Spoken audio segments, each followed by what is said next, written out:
Hello guys, and welcome back to this new video. Today we are going to talk about 13 things that you didn't know about Freud. So let's start immediately. I'm not really going to explain who was Freud. I am taking that for granted. The father of psychoanalysis, that is how we nowadays call it. What we have left of him is a lot. He's huge, right? The type of legacy, the same type of legacy he was fighting in Vienna for a specific reason, because of the bigotry of that society at that time. He was publishing theories about sex, sexual fantasies, and how we relate a lot to sex. And how so many people, by repressing nowadays and a little bit more in the old days, these ideas would get sick and would suffer, for instance, from hysteria. But not only that, what we have of Freud is huge, and if you don't know him or you don't know him enough, I will always recommend you to read. Everything you can find works just fine. But specifically beyond the pleasure principle, one of the main works, like the book on discontents of this civilization. He was born in Freiburg, May the 6th, in 1856. Nowadays, that city belongs to a region called Moravia, that technically and politically speaking belongs to the Czech Republic. Anyway, let's go straight, jump immediately into it. Let's talk about Freud's curiosities. Freud's 13 things that you didn't know. Trust me, you didn't know. First of all, Yofi. Who was Yofi? Yofi was his dog. He is a Chihuahua, female Chihuahua. He would bring along for every therapy. He would say that seeing the dog would make the patient very comfortable, and then after a while, Yofi got just naturally trained, so she would know when the session was over, and she would stand up and therefore communicate to Freud himself that it was time to wrap it up and greet the patient on his way. That is point number one. So somehow Freud also understood not only the interaction between an animal and a man, but also how that interaction could have been beneficial to himself to make comfortable his patient, but also as a form of shall we say pet therapy, but in its primordial stage. Curiosity number 2. Freud was a little obsessed over a number. The number in question is 62. He was convinced he would die at the age of 62. In reality, he ended up dead at the age of 83. So I guess that once he passed that year, he was like, all good and happy, I'm still alive.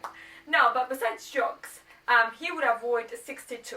62 as in numbers of rooms, numbers of streets, he would avoid at all times 62. He had also other phobias, specifically one that we can claim is that of the train. He didn't like at all taking the train. Simply didn't.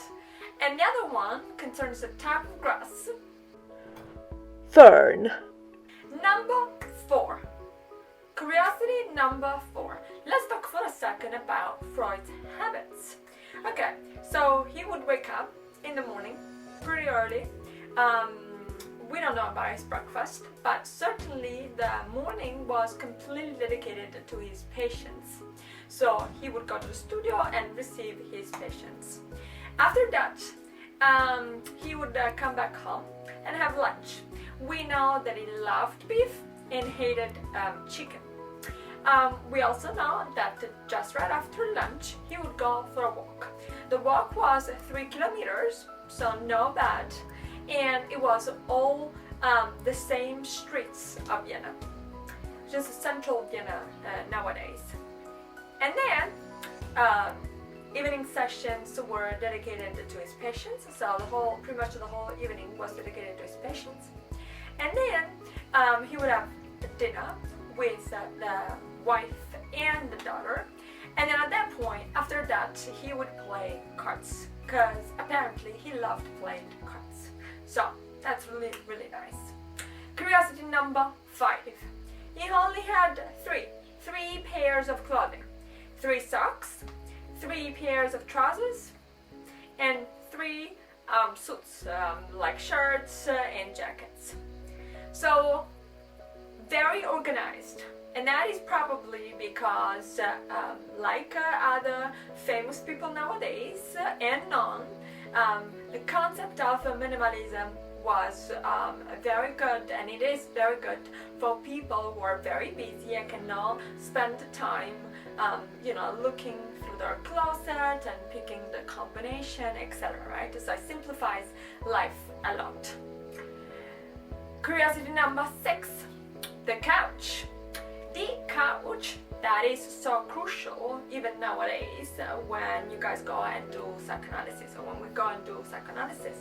The couch was actually a gift originally, a gift from a lady named Benvenisti, and she gifted him of this couch. He found it comfortable, and so let his patients sit there, and then saw that the couch was actually an ideal environment because his patient could talk freely.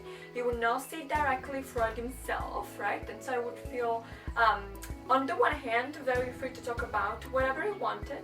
On the other hand, he was guided, sure, but there was not the facial interaction that could be judging, right? Like when somebody tells me something and I make a face, right? And so that was extremely helpful for the patients. Number 7, he would smoke cigar all day long, basically. Cigar and cigarettes. And unfortunately, cigarettes more like in his youth. And unfortunately, that is also one of the main, shall we say, cause of his tumor in his throat or mouth, as some have said. Anyway, the pain was atrocious, especially the last period of time. And so he asked for basically assisted suicide, and his doctor gave him a lot of morphine because there was no cure at that point. And I'm not sure there is a proper cure nowadays either, so very important this part. But he would smoke a lot of cigars. He was not the only one, but he would smoke cigars. Anyway, curiosity number 9. He suffered from headaches. Headaches, they weren't probably just headaches, but a more form of migraines. And this is very, very interesting because what we see here is that Freud did use cocaine. Cocaine was apparently his cure for headaches, and we might think that he probably wasn't sleeping a lot. It's one source of headache. I actually don't know any other reason why he would suffer so constantly of headaches. But we know he did, and we also know that he did use cocaine from the age of 28 to the age of 40, and that liberating himself from that addiction was extremely hard for Freud, right? And so, you could think like with any addiction, quitting is never easy. But he eventually did. At the age of 40, he managed to apparently quit cocaine. Curiosity number 9. That is what happened during Nazism. Alright, so let's be clear here. Freud was Jewish. That is what we know. We also know that he managed to escape to France, to Paris, and then to London. So we know that. We know that the 4 of his sisters, unfortunately, were taken by Nazi and died in concentration camps. We don't know Freud's relationship with the Nazi, in the sense that I'm not trying to imply anything here, but maybe he was able to make a deal with them, pay for them, and for not completely devastating the house, right? So there's a rumor there, but eventually, like, we truly don't know. You know, certainly Nazism wasn't very fond of Freud. You can easily understand why if you know a little about the content of his books. So certainly there was that bit, but we know that at least the manuscripts, the books, somehow remained there. They weren't completely devastated or seized and burnt by Nazis. So that is also interesting. Now, we know that he was Jewish and that he escaped to Vienna. We also know that before the annexation of Austria, somehow Freud was in contact with Mussolini. He thought that Mussolini could prevent Nazism to spread further, and Nazi Germany to annex Austria. And there was an exchange of letters, probably only 2, but we also know how that went. So, last 3 curiosity. We have a lunar crater in the northwest side of the moon that is named in honor of Freud, and it's like about 2 kilometers. We also know that in his house, he didn't have apparently much clothing, but he had a lot of archaeological remains. So nowadays this would be totally illegal, but at the time it wasn't, and so he collected a lot of archaeological remains. And then also, and finally, we know that he received 12 nominations to win a Nobel Prize, but he never did. That is it, guys. So we finished this video, and we wanna you guys, all of you, to comment below. Let us know your thoughts. Also, don't forget to like the video, subscribe to the channel, and hit the notification bell. We'll talk some more next time.